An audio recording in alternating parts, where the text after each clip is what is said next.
হতাশ, আমাদের হতাশায় জীবন কাটছে। আমরা শুধু রিজিকের পেরেশানি, টেনশন, সারাটা দিন সারাটা সময় সবসময় আমরা রিজিকেরই টেনশন। কি করব, কি খাবো, কেমন করে চলবো আমাদের জীবন, এসব ভাবনায় আমাদের জীবন আস্তে আস্তে কাটতেছে।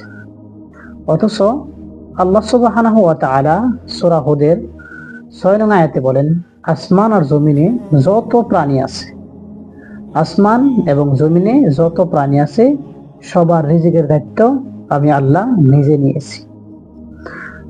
আমার আপনার জন্মের বহু আগেই আল্লাহ সুবহানাহু ওয়া তাআলা আমাদের রিজিক সৃষ্টি করে রেখেছেন।